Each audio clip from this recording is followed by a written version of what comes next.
Hi, my name is Dr. Karis Dillon. I'm a psychic medium and have been doing readings for the last 20 plus years alongside of teaching as a professor. I keep those two items very, very separate.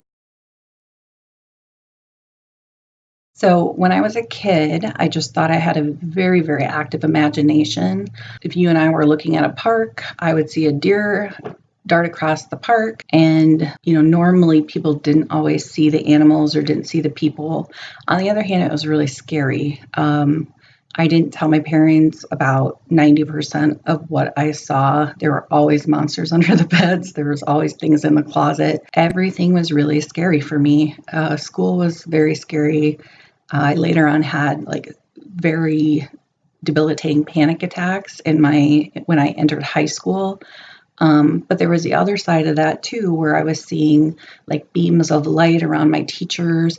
It's not, I think people expect it to be this like magical beam of light. And it's not, it's just kind of like this glow around them. And later I found out through spirit that's very much an energy source. Today, I'm actually going to talk about readings, doing readings for people, how I developed that, and just give you some complete honesty about what that process was like. And it's still evolving, it's still moving, and I'm still learning. I'm probably going to be learning till the day I die. So what I had to do was make a commitment to spirit to be able to help me learn to communicate effectively. So 20 plus years ago, I said, let's start small. And I look to my right. This is where I feel comfortable. When I'm reading you, I'll I'll do this. And sometimes the pen and the paper is so a crutch for me. It has nothing to do with how effectively like it's just a crutch. I don't really need it, but it's like a security blanket for me, and it helps me to kind of write to get my mind elsewhere. What I do is I kind of blank out. So if you use a meditative form where you just go blank, that will help you if you're really wanting to learn this to develop the ability to say, okay, spirit, I'm ready. So I started with male, female energy, and then it was like color of hair. What I would love someday is to get from a beautician all the different hair colors. Because I'd love to go, this is the color that I'm seeing instead of trying to describe it. I'd also love to get like templates of people's faces. I would say the last 8 months, I've been able to construct faces. Like I am getting right up faces of people that have passed. And I would love to have templates to be able to somehow put all those together and construct that face for my clients. Um, so it would be hair. And then a lot of personality was a big one for me. Are they quiet? Are they not quiet? Do they swear? I think of going to the other side. The things that I've learned are you don't stop working. I don't think they see it as work there. It's like a passionate work for bettering the earth, for bettering different spheres of understanding. I'm to help with grieving, and I'm to help people believe that there's an afterlife, that there's a creator, to help people establish that relationship with their creator, whether that's through prayer, through talk, through whatever. It's just kind of part of my purpose.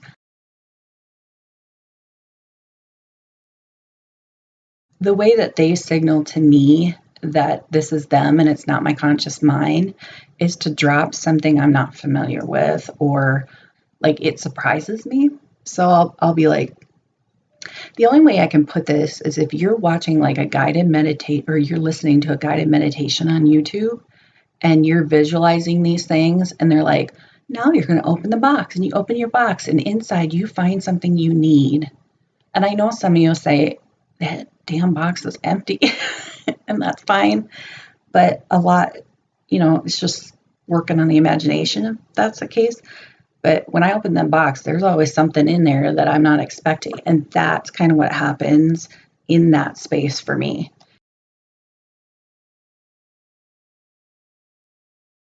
I get both constructive and positive items, and I will ask you if you want to hear anything constructive that comes along. I get a lot of health issues. I get upcoming pregnancies, people on the other side validating beyond a reasonable doubt that that is them, that they're okay. I don't allow, one of my rules for spirit is I don't allow them to say yes or no to me. I feel like that's the least validating way that a reader can talk to you. I want my people, my clients to leave beyond a reasonable doubt knowing that they have talked to somebody on the other side that they know. A lot of the times when I'm talking, like it's this weird kind of out of body feeling where I know I'm talking and I realize I'm talking, but I don't feel consciously there.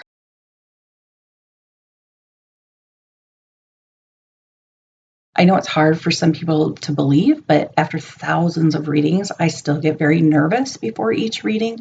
I get less nervous if I've read you before because I'm more familiar with the people that show up during the reading than I am with the actual person usually.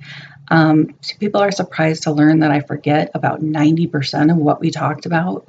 You have to come see me 3 or 4 times for me to kind of even recognize you. People will say I go into like a channeling almost. They'll say, and I'm not a channeler though. My husband doesn't like that stuff at all. People will say, oh my gosh, that's exactly what my grandfather said, or that's just the way he would say it. They don't usually surprise me anymore because I've done so many readings, but sometimes they'll do something that just like astounds me with it. And I'm like, oh my God, I cannot think about what I do. I do not like even talking about what I do because scientifically, I think I went and got a PhD because I thought I was nuts trying to understand, okay, what's my mental illness? It didn't fit any of the criteria because the people on the other side were not telling me a lot of the symptomology that people with mental illness would have with that, and it just wasn't fitting with anything. So the nice part is I do know psychology very well. I do know the medications. I do know, and I will also say, I've been an EMT, I've been a paramedic. I've really listened hard to the medical things that I've come into. I think much of my life has been about all those symbols that come from there because I've had weird things come up like, I'll say, I can feel swelling and I can feel a lack of circulation. The person will pull up their pant leg and their ankle's huge, and those are the types of things that are really validating. George Anderson. George Anderson was the first book that I read where I figured out what the heck I was. So everybody's like, oh, you must be a psychic. And the whole meeting your spirit guides and them giving you information never worked for me. I probably have them, but I've never seen them. I always see people I don't know kind of coming in and talking to me. And I've developed, that ability to kind of figure out what they're trying to say to me. So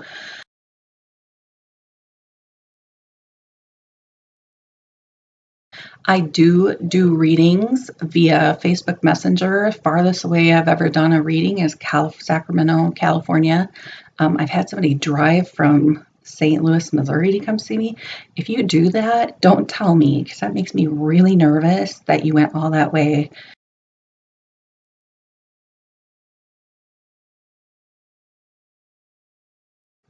I have to not care. I have to have no emotion. I have to be that way too. Like, I can't emotionally connect with you losing a child. I cannot emotionally connect with any of that. I cannot even emotionally connect with how well the reading is going because if I do that, I will lose complete. I have to not care if I am nailing everything. And it's not me. And that's what I tell my clients. I'm like, this is not me. This is just translating me. If I die tomorrow, there's going to be another medium out there that can do these things too. And I tell people, go to other mediums, go to other psychics because you're gonna, I just don't feel like one person has all the answers. So when these things come up and they're nailing and they're nailing and they're nailing, I do my best to suppress any ego out of that. And I have found when you don't care about the outcome and you don't care about, oh my God, I was like I was when I was 20, it comes stronger, it comes faster, it comes harder, a little too hard sometimes. That didn't sound good.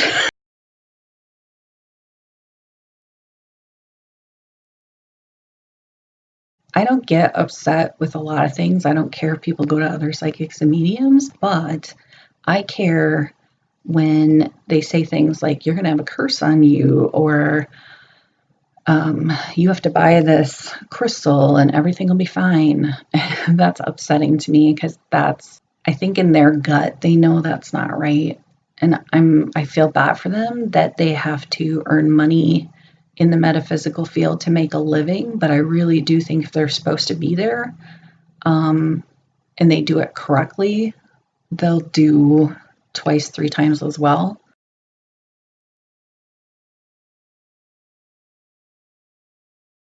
I do feel like it gets a little circus monkey. My friends hear that a lot. Like, I've had people come and they just come for the purpose of either trying to prove it wrong, which is a waste of my time. Like, if you don't believe it and you don't want anything to do with it, please don't waste my time. Like, I'm trying to assist people that are grieving. I really appreciate from people if they say to me, how are you doing? How are your kids doing? Because some people really just want to be my friend because of the ability. And I know it and I feel it in my soul when people do not want to be my friend, or they want to be my friend because they want to know what's going on in the future. And honestly, it's not good to know half the time what's going to go on in the future. I like people to come to me when they feel like they're at a crossroads and they can't think of any other way to look at an issue.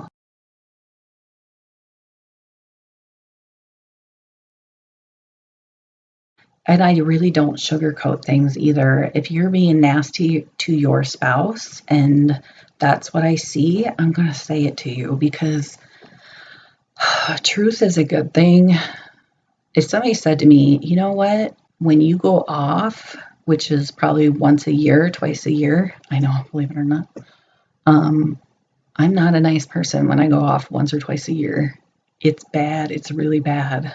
And if a psychic said that to me, I'd be like, yep. And if they said, this is the damage that you're doing, I'd be like, yep. And I'd do everything to change it. So the minute that I have to start reading and telling people what they want to hear, I'm done. I'm not doing it anymore. I just feel like my people come to me because I'm straight up about things. Do I solve every problem? Hell no. Do I make mistakes? Yes. But I try to do the very best that I can.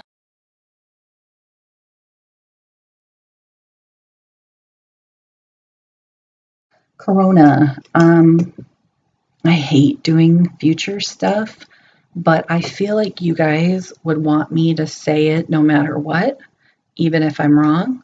So, and I need to get over that, like, cut the academic mind out and just be like, my academic mind is like, it's going to be here for years. Spirit has told me we're going to be almost done with it at the end of October.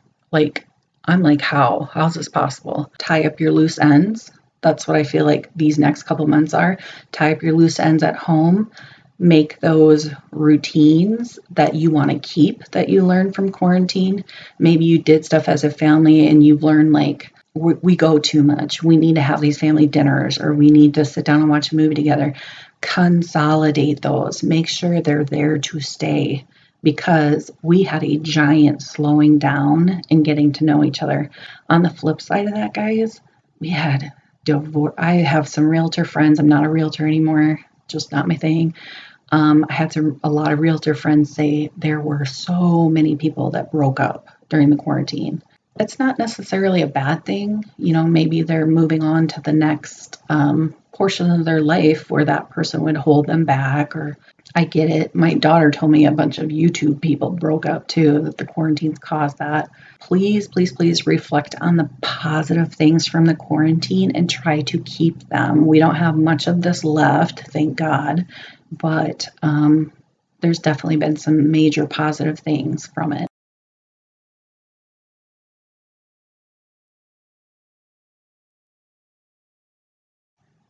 It just all depends. It depends. Like I used to be able to just choo, choo, choo, and I got to a point. I think the more I do it, and the more that I'm practiced with it, and I don't take a ginormous amount of time off with it, I feel energized by it. Now, I recently went to a psychic fair that was in a mall during the pandemic, and we used social distancing and stuff.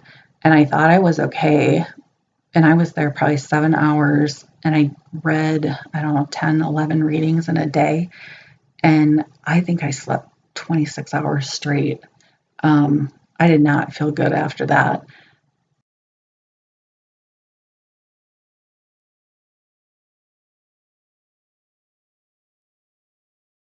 I have been told to ignore evil like it's Voldemort.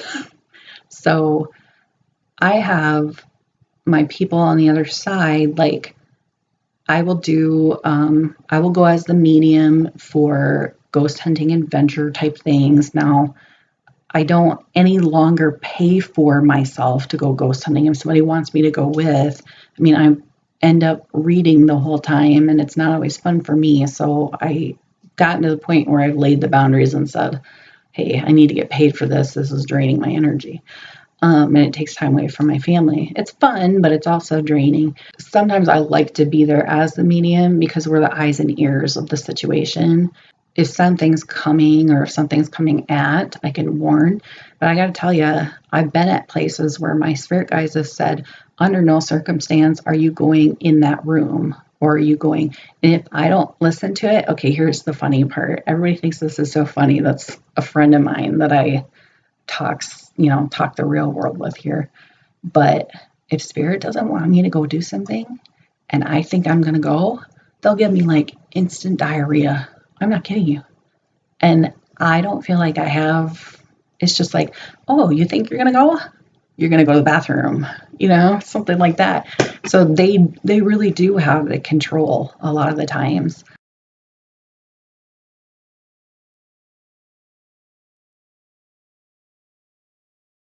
This has to be a calling for you. As much as I say I hate it, I also love it because at the couple few times that they actually tell me something, no, I cannot talk to my relatives. No, I cannot do a reading for somebody who's in my family. It doesn't work. Every once in a while, I might hear something, but it doesn't work. So I think people think, well, if I have this gift, this ability, I'm going to know everything that's happened and I can get the lottery numbers. If you truly need lottery numbers, you'll never become a medium because your heart's not in the right place for it. It takes a lot of energy for it. I think the money comes along when the demand gets overwhelming. I only raise my prices if my demand is getting insane. And that's how I weed out people that are truly interested in getting a reading versus not. I will help if I know somebody's really grieving, they don't have money. I will usually step in there and provide a reading for them. And I will ask the universe and ask creator to somehow fill that back in. And I'm not kidding you, like my readings are 80 and people will have a reading and they'll be like, oh my gosh. And they'll go, here, I want to give you this. And they'll give me $100 or 120. And that's my signal that the karma that I offered that poor woman is coming back. And that it's weird because when you study like energy and knowing your boundaries and living and working for goodness and trying to do the right thing, you don't have money pouring in either. It really doesn't mean a ton, honestly. As long as the bills are paid for me, I'm fine. I'm totally cool.